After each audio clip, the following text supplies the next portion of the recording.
A young nurse donated her blood to save the life of a little boy, unaware his dad is one of the richest men in the world. He changed her life. The morning at St. James Hospital in Texas felt ordinary, yet strange. Becky, a 24-year-old nurse, had just resumed her shift, unaware of what was to befall her. It was exactly 8 a.m. when she was attending to a patient when the ER doors burst open. Paramedics rushed in a 10-year-old boy, badly injured in a car accident. He was losing blood fast and needed an immediate transfusion of a rare blood type, O-negative. They needed it so badly that Becky, without a second thought, stepped forward and offered to donate her own. The whole room was left in shock by her selfless act of kindness. Only moments before, Becky had been gently adjusting in 4-line for an elderly patient, offering a reassuring smile and a soft word of comfort. The steady rhythm of heart monitors and the muffled conversations among staff had filled the air. It was the kind of morning Becky was used to, predictable, composed. But when the ER doors slammed open with urgency, the atmosphere instantly changed. The sound alone had a weight to it, the kind that told you something terrible had just happened. 2 paramedics, soaked in sweat and tension, wheeled in a small, limp body strapped to a gurney. The boy's clothes were torn, soaked with blood, and his face was pale, ghostly. The senior ER doctor, Dr. Marcus, rushed to the gurney, barking instructions to the staff even before the stretcher came to a full stop. 10-year-old male, severe blunt force trauma, likely internal bleeding, BP dropping fast. He's O-negative, and we have none in stock, one paramedic reported breathlessly. Code red, Dr. Marcus called. Page the blood bank. Get trauma room 3 prepped. We need O-negative stat. Panic began to spread through the team. Everyone knew that O-negative blood was not only rare but often in short supply. As the boy's heart rate began to falter, the room seemed to vibrate with urgency. Nurses scrambled to set up IVs. One resident attempted to locate veins that were collapsing faster than they could act. And then, without drama, without fanfare, Becky stepped forward. I'm O-negative, she said, her voice calm but resolute. Test me if you need, but take what you can. For a heartbeat, the room froze. Becky, the young nurse who had barely had a sip of coffee that morning, who was known for her gentle bedside manner but never placed at the center of chaos, was volunteering to give a piece of herself to save a boy she didn't even know. Dr. Marcus looked at her, then at the boy, and made a split-second decision. Get her typed and cross-matched now. Within minutes, Becky was in a chair in the adjacent room, a technician prepping her arm while others fought to keep the boy alive. Her blood began to flow into the collection bag, warm and red, a lifeline forming in silence. She didn't flinch. She didn't ask who the boy was. She only watched through the open door as the team worked furiously. What no one in that room yet knew was that this boy, this fragile, broken child clinging to life, was Ethan Rhodes, the only son of Alexander Rhodes, one of the richest men in the world. The Rhodes name sat atop skyscrapers in New York, foundations in Paris, and think tanks in Zurich. But in that moment, none of it mattered. Ethan had been on his way back from a school field trip, accompanied by a private driver and a security officer. The plan had been safe, routine, yet fate had its own ideas. A truck driver, distracted and speeding through a red light, had struck the vehicle head-on. The driver was knocked unconscious. The security officer injured. Ethan, unbuckled for just a moment to reach for a dropped toy, took the worst of the impact. Back in the ER, Becky's blood worked its way into the boy's veins. The heart monitor, which moments before had been dancing on the edge of silence, began to steady. His breathing became less ragged. A flicker of color returned to his cheeks. He's stabilizing, the trauma surgeon announced. Prep for or. We may have a shot. Relief swept the room like a wave, but no one relaxed, not yet. Becky sat quietly as a nurse covered the needle wound on her arm and handed her a juice box. Her hand trembled slightly, the weight of what had just happened beginning to settle in. The staff moved around her like a tide, some patting her shoulder, some simply nodding, their expressions a mixture of awe and gratitude. You didn't even ask who he was, one nurse said, half in disbelief. Does it matter? Becky replied softly. But it would matter. High above the Atlantic, on a private jet streaking through the sky, Alexander Rhodes was on his way home. He had left Geneva just hours earlier, following a summit on global climate investment. His assistant had broken flight protocol to bring him the call. Your son's been in an accident. It's serious. Alexander's world had tilted. His voice, always cool and commanding, cracked. Tell me everything. Every detail. When he heard his son needed blood, and that a stranger had stepped in before the doctors could even call, his breath caught. Find her, he said. Whoever she is, whatever it takes. Find her. He had wealth, power, global influence, but none of it had stopped his child from suffering. None of it could turn back time. And now, the only reason his son still breathed was because of a young woman he'd never met. Back in Texas, Ethan was taken into surgery. Becky wasn't allowed in the OR, but she waited. Hours passed. At one point, Dr. Marcus came out and gave her a brief smile. He's not out of the woods, but your blood made the difference. You gave us time. That night, Becky returned to her small apartment. Her clothes smelled of antiseptic. Her body ached. She didn't tell her roommate much, just that a boy had come in, and she had helped. She didn't sleep. Her mind replayed the day in loops. The colorless face, the blood, the moment the monitor began to beep steadily again.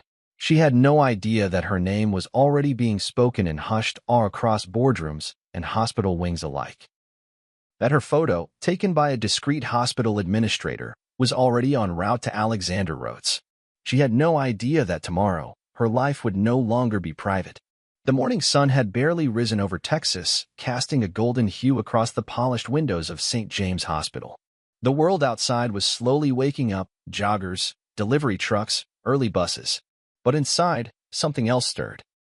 A quiet buzz of anticipation rippled through the hospital corridors, one far different from the usual morning bustle. Whispers floated between nurses at the break room coffee machine. A few doctors gathered near the nurses' station, unusually alert. Word had spread like wildfire. Alexander Rhodes was coming. But Becky had no idea. She was doing what she always did, tending to her patients with gentle hands and soft words. Her heart still carried the weight of yesterday. The image of the boy's pale face, the frantic shouts, the feeling of her own blood leaving her veins to save his life, it lingered. She hadn't told many people about what she'd done. She didn't see it as heroic. To her, it was simple. Someone needed help, and she could give it. As she adjusted in 4-line in room 203, the elevator near the ER chimed softly and opened. 2 tall security guards stepped out first, followed by a man in a dark tailored suit. One whose presence seemed to make time pause. Alexander Rhodes. He didn't look like the magazines. Not today. The power and poise were still there, but there was something else, rawness. His eyes were tired, swollen from sleepless hours and fear. But his stride was steady, purposeful. He didn't come as a CEO, or a billionaire, or a man with the world at his fingertips. He came as a father. Where is she? He asked, voice low but firm, as he approached Dr. Marcus at the nurse's station. She's finishing her morning rounds, the doctor replied with quiet reverence. She doesn't know you're here. Good, Alexander said. Let her finish. He waited in silence, standing still among the chaos of beeping monitors and hushed conversations. It was a strange image, the most powerful man in the state, just waiting. A few passing nurses stole glances. A resident nudged another. No one dared approach. And then, Becky turned the corner. She was holding a clipboard and adjusting her stethoscope. She looked up, caught the sight of the man standing near her station, and stopped in her tracks. For a brief second, neither of them moved. Becky blinked. Mr. Rhodes. He took one step forward. You're Becky Sullivan? Yes, she said slowly, still unsure. I'm Ethan's father. His voice faltered. And I came here to thank you. She glanced away shyly, overwhelmed. I didn't do anything special. You saved my son's life. She shook her head, eyes already welling with emotion. I was the only match. I didn't know who he was. I didn't know anything. I just did what any nurse would do. Alexander exhaled deeply, as if the truth of her words shook him more than any tragedy. No, he said. You did what a rare person would do. In a room full of chaos, you stepped forward. You didn't hesitate. You gave something no amount of money could buy. You gave him time. You gave me back my son. Becky was speechless. The hallway was still. No one dared move. Alexander reached into his coat and pulled out a thin envelope. This is yours, he said. Inside is a check. You can write the number. Anything you want. Her eyes widened. No, I can't accept that. He raised an eyebrow. Why not? Because I didn't do it for money. I didn't even think. I just saw a boy bleeding, dying, and I reacted. Please understand. I'm just a nurse. This is what we do. Her voice trembled on the last word. Not out of fear, but sincerity. It wasn't humility for show. It was truth. Alexander stared at her, then slowly lowered the envelope. In all my years, I've never been more humbled, he said. You reminded me of what real grace looks like. She nodded, brushing a tear from her cheek. I'm glad he's okay. That's enough for me. But it's not enough for me, he replied. Please, let me do something. Let me thank you properly. Becky looked up. If you want to thank me, make sure nurses like me have what they need. Supplies, training, support. There are Beckys in every hospital, and most of them are exhausted. That would be thanks enough. There it was again, that calm, resolute strength. Alexander saw it, and it moved him. He gently reached into his inside pocket once more, not with a check this time, but a folded letter. Then let me offer this, he said, handing it to her. A home. No strings attached. Fully yours. A quiet place. A safe place. A place to rest. She opened it slowly. Her hand flew to her mouth. The deed to a beautiful townhouse not far from the hospital. Fully paid. Fully hers. Why? She whispered. Because I want Ethan to grow up knowing what true kindness looks like, he said, his voice breaking. And because, no matter what I do with the rest of my life, I'll never be able to repay what you gave me in that moment. The night air was cool as Becky Sullivan stepped out of the cab and stood before the wrought iron gates of the Rhodes estate. A nurse by profession, and still in disbelief about the events of the past 48 hours, she clutched her coat tighter around her. The letter in her hand was brief and formal, yet the signature at the bottom carried a gravity she couldn't ignore. Dinner. Tonight. My home. A token of appreciation awaits. Alexander Rhodes.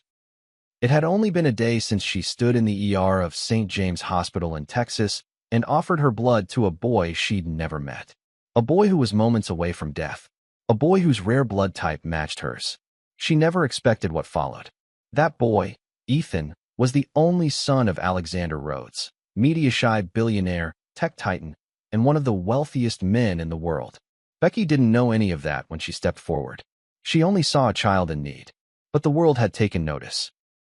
And now she was walking through ornate gates and up a stone path lined with fire-lit torches, wondering what exactly lay ahead. The door opened before she reached it. Alexander stood there, taller than she remembered, dressed in an understated black suit with no tie. There was no entourage, no assistants or press, just a man, a father, whose life had changed too. Becky, he greeted with a warm smile. Thank you for coming. She nodded. Thank you for inviting me. He gestured inside. Please.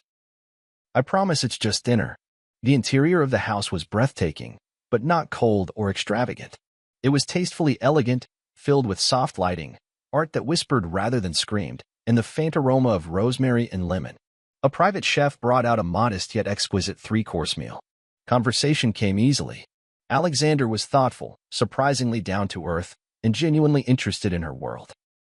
He asked about her family, how she became a nurse, what she loved about the job. She told him about her mother, who raised her and her two brothers after their father passed, about her student loan debt, the double shifts she pulled to make ends meet, and how, even when exhausted, she found joy in helping people.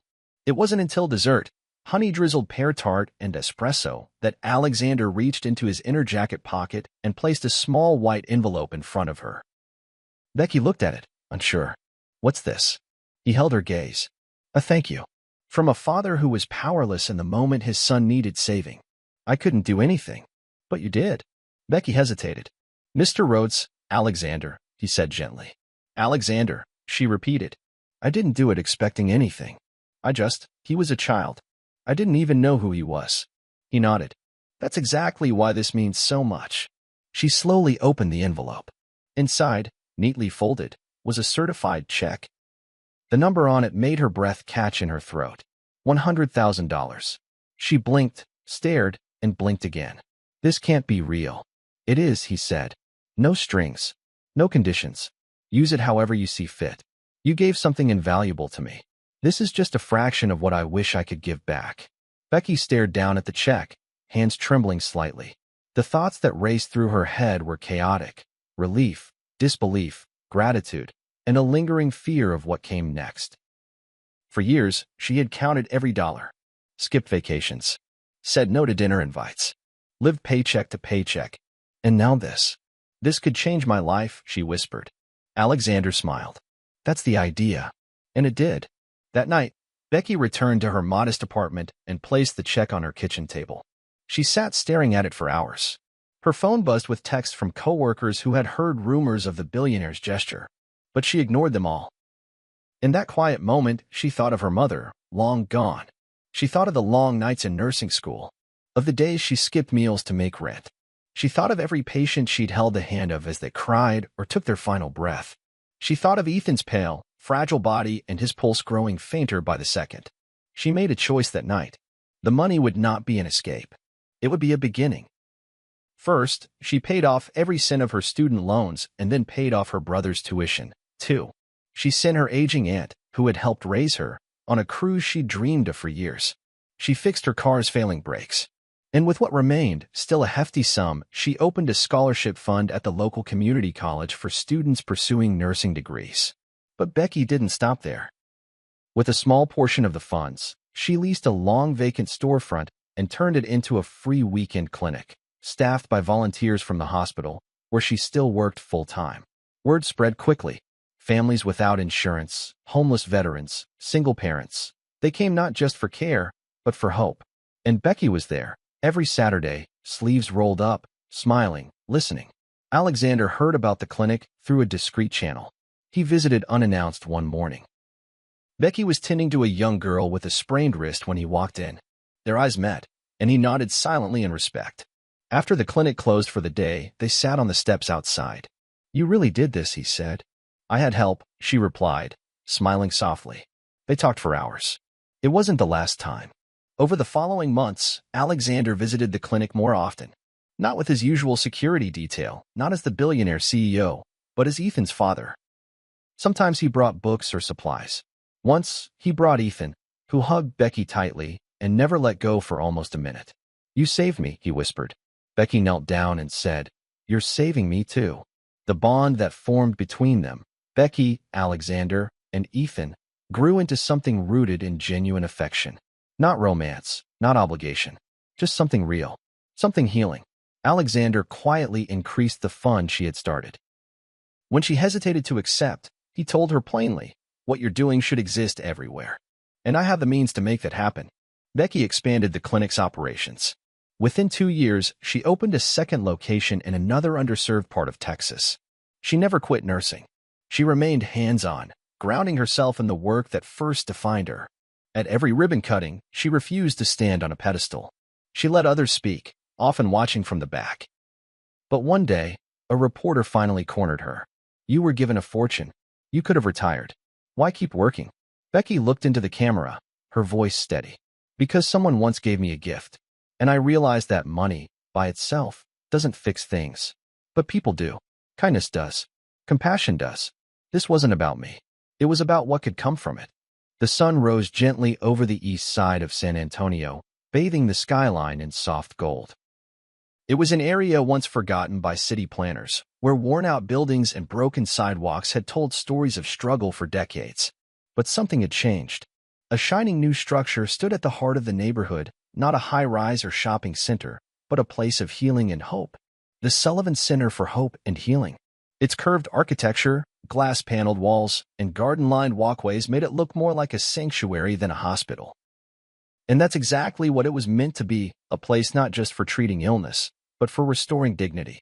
Becky Sullivan stood quietly in the courtyard, watching as a group of children played near the fountain. Some were patients, others were just from the neighborhood, but they all laughed the same way, with the unburdened joy of second chances. It had been 5 years since the morning that changed everything. 5 years since she'd walked into her shift at St. James Hospital, expecting another routine day. 5 years since a boy she didn't know, with a rare blood type and a shattered body, was rushed into the ER, and she, without hesitation, had offered her own blood to save him. At the time, she hadn't known who he was. Just a child. Pale, barely conscious, losing life with every minute. It was only later she learned that the boy's name was Leo, and that his father, Alexander Rhodes, was one of the wealthiest men in the world. She hadn't thought much of it. Her reward had been the boy's survival, his mother's memory honored, her duty fulfilled. But life has a way of surprising even the most selfless among us. When Alexander first invited her to his home, she thought it was a simple dinner of thanks. She remembered sitting across from him, a man used to command boardrooms and cities, now humbled by a nurse's simple compassion. He had handed her an envelope with a $100,000 check inside, calling it a token of appreciation. She had cried, overwhelmed. It was more money than she'd ever seen, but it was the next gift that shook her to her core. Months later, on the anniversary of Leo's recovery, Alexander met her again. This time, with something larger than any gesture she could have imagined, a $100 million endowment placed in her name. No strings, no conditions, just one request. Use this however your heart leads you. Becky hadn't been able to speak for several minutes. That night, she lay awake for hours, the weight of the world sitting beside her like an old friend. She had never wanted wealth. She had only wanted to heal. But maybe, just maybe, this was a way to do both. She didn't move to a mansion or flee to luxury. Instead, she stayed. She met with health experts, community leaders, struggling families. She asked questions. She listened. She remembered every patient who had waited too long for care, every child whose family couldn't afford treatment, every nurse who had worked through pain and exhaustion. And then she started building. The first hospital rose in East San Antonio, a place where mothers no longer had to choose between paying rent and taking a sick child to the doctor. The second opened in the Mississippi Delta, and the third in the desert outskirts of Arizona, where rural communities had been without consistent medical care for decades. Each hospital carried the same name, the Sullivan Center, not to honor her, she insisted, but to remind people of the humanity in medicine. The news caught on slowly. First local headlines, then national. Interviews flooded in, but she kept her answers brief. She was too busy working. She returned to nursing part-time, refusing to lead from afar. She wanted to be there, in the wards, washing hands beside other nurses, listening to patient stories, handing out popsicles to children after blood draws. What truly mattered to her was that no one was forgotten, that no child died waiting for help. Becky's life had changed, yes, but her heart remained the same. The $100 million had become more than money. It had become schools for nurses in Haiti, mobile clinics in Appalachia, a pediatric research wing focused on rare diseases. Her legacy grew quietly, without fanfare, carried by gratitude and grace. But what people spoke of most wasn't the buildings or the budgets. It was her presence. One day, a janitor at the Arizona facility told a reporter, "She talks to everyone like we matter. Like she sees us." And she does. A young nurse in Mississippi said, "She makes us believe we can change the world." Because she already did. And Leo, now 15, often visited the hospitals with his father. Tall, curious, always smiling. He called Becky Aunt Becky and brought her drawings for her office wall. "I owe her my life," he once said during a quiet moment between patient visits. But more than that, she taught my dad how to live. Alexander, too, had changed. The man once surrounded by cold strategy and net worth now traveled with Becky to new ribbon cuttings. He became a donor in his own right, opening trust funds for disadvantaged families and funding emergency airlifts for children in remote areas. But he always credited her. "She didn't just save my son," he said during one public speech. "She saved me from a life of thinking money was the greatest power." At one point, Becky was offered awards. Humanitarian medals, leadership accolades, even an honorary doctorate. She accepted them politely but stayed humble. She never stopped seeing herself as a nurse, a healer. And she never forgot the day everything began. Years later, when asked how she wanted to be remembered, Becky responded, as someone who said yes when it mattered. That yes had rippled outward like stone on still water, touching lives far beyond her own, reaching people she would never meet. A single selfless act in an emergency room had become a global movement of compassion. Back in the courtyard of the San Antonio hospital, Becky watched as a child, no older than Leo had been that day, ran up and threw his arms around her waist. He had just completed chemotherapy. He was in remission. "Thank you," he whispered. She hugged him back, tears welling quietly in her eyes. "You're the brave one," she said. Behind her, on a stone wall near the hospital entrance, a quote had been carved in her handwriting. It read, "One act of kindness can become a lifetime of healing." If you enjoyed this story, Don't forget to like and subscribe for more inspiring stories like this one. We'd truly love to hear your thoughts in the comments. What did you think about Becky Sullivan's journey, from a humble nurse to someone who changed thousands of lives? How did you feel about Alexander Rhodes, the billionaire father who went from grief to gratitude and gave away $100 million in honor of one selfless act? And what about young Leo, the 10-year-old boy whose life brought them all together? How did his story touch you? Please rate the story on a scale of 1 to 10. Your feedback helps us bring more heartfelt stories to life. Also, let us know where you're watching from. Drop your city, state, or country in the comments. We'd love to see how far Becky's story has traveled. Thank you for being part of this beautiful reminder that even the smallest acts of kindness can create ripples that change the world.